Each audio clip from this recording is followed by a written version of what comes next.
One would imagine that when a child is beginning their study of Torah, they would begin at the beginning. What better place to begin teaching Torah to a child than Genesis?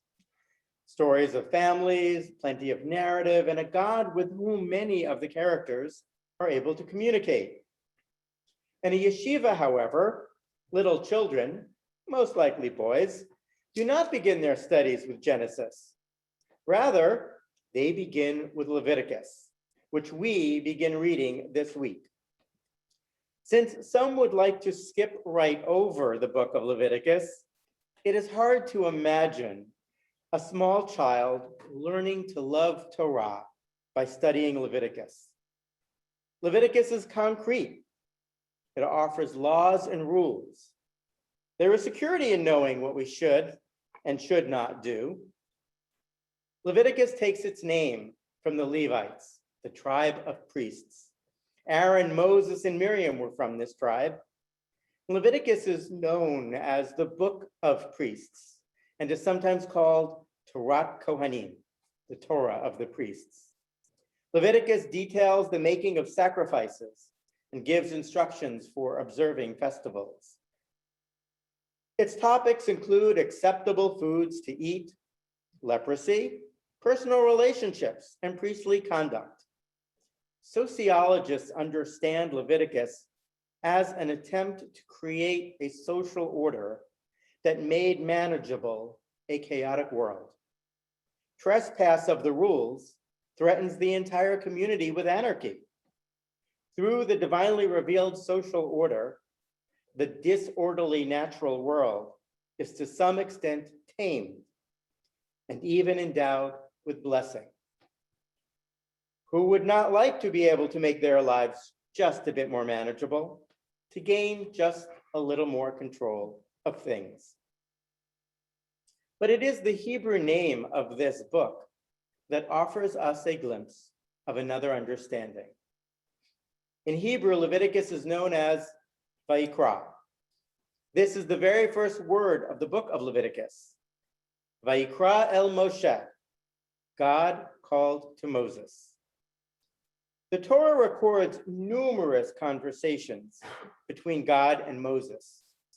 And so we know this is not how their conversations usually begin. We usually read, Vayedaber Adonai el Moshe lemor. God spoke to Moses, saying. But here, God is calling to Moses. Perhaps that is what the entire book is about. God calling not only to Moses, but to each of us. Think about it. If someone is standing close to us, there is no need to call out to them. We have only to speak to them in our normal tone of voice in order to get their attention. If, however, that person is across a room, we might have to raise our voice in order for them to hear us. And so it is with God and us. Leviticus understands that there will be times when there is a space between God and each of us. Vayikra offers us a how-to manual. How, when God calls to us, we might bridge that gap. Our ancestors understood the making of sacrifices as a way of both communicating with God and righting their wrongs. Sacrifice functioned for the Israelites much the way prayer functions for us today. When we desire to communicate with God, we pray. Much of our worship is directly addressed to God. And just as their ancestors hoped their sacrifices would be pleasing to God, we too pray that the words of our mouths and the meditations of our hearts will be acceptable to God. The Israelites attempted to atone for their sins through animal sacrifices. Today, we use our prayers. Not only on Yom Kippur, but in the daily Amidah, we say, "Forgive us, our Creator, for we have sinned. Pardon us, our Sovereign, for we have transgressed." Through sacrifices, our ancestors hoped to bridge that gap between God and them. This is not simply a rabbinic or midrashic attempt to put a positive spin on animal sacrifice. We know this from the Hebrew. Korban is the Hebrew word for sacrifice. The root of this word, korban, is the same root which means approaching or drawing close. You may be familiar with the Hebrew word that shares the same root, keruv, often translated as outreach. When God called out to them, our ancestors hoped to draw close so they might understand what it was that God wished of them. Though the method may have changed, we, like our ancestors, desire much the same: to be able to answer when God calls, to draw near to God. We, like our ancestors, attempt to do this through acts we consider holy. In fact, later in chapter 19 of Leviticus, we read what is known as the Holiness Code. We know the word for holy in Hebrew, kadosh, the same word for the kiddush that we just chanted. In Hebrew, the word for holy has an added connotation. It actually means set apart. Thus, when two people marry, their wedding ceremony is in Hebrew called kiddushin. They are now set apart for each other and from others. We are a holy people, for we are set apart. Some of the laws found in Leviticus reinforce that. The laws for kashrut, for example, are found in Leviticus because they set apart certain foods from other foods, and they set apart us from others.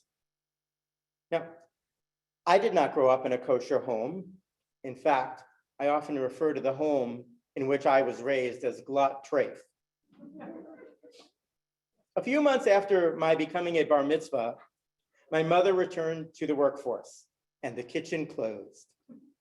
It reopened, however, once a year for 1 week, Passover. We did not change dishes, but it was the occasion for a major spring cleaning.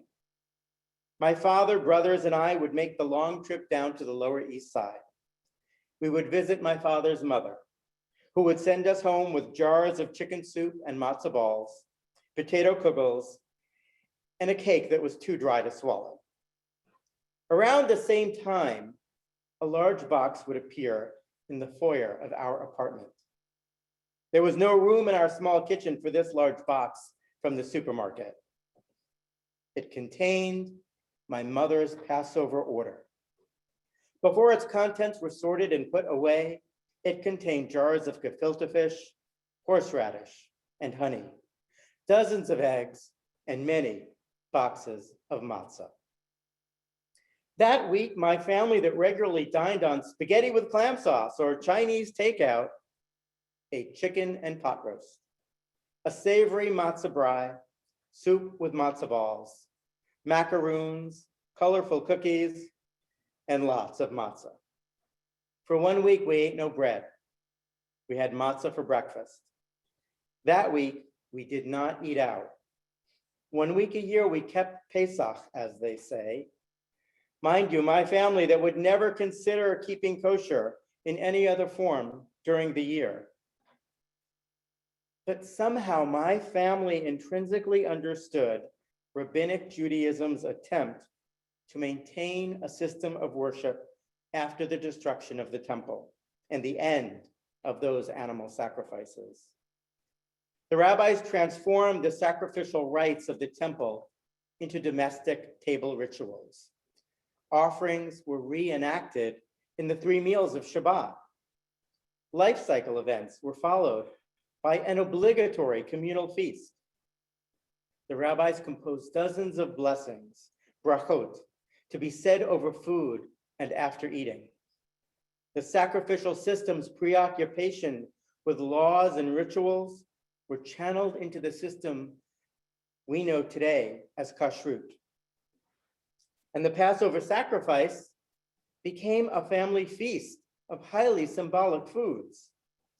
Somehow my parents understood that if Passover to have any value to us, it needed to be kadosh, separate.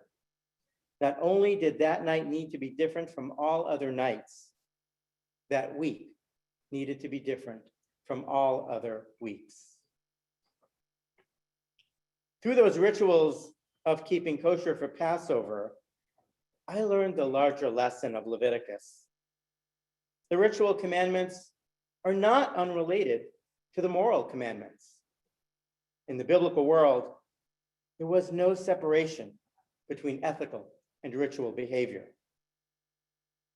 Just as there was an order to food, relationships, and sacrifice, there was a God-given moral order to the world. In a world where moral distinctions may be blurred, and where we are sometimes reluctant to learn the lessons of the not-so-distant past, ritual can make our vision clear. Without ever saying as much, each year at Passover, my parents tried to teach us that sometimes when God calls upon us to be kadosh, separate, we will sometimes have to make a korban, a sacrifice, in order to draw close to God, so that we may know what God expects of us. It turns out that just as much as my family kept Pesach, Pesach kept my family. Shabbat Shalom.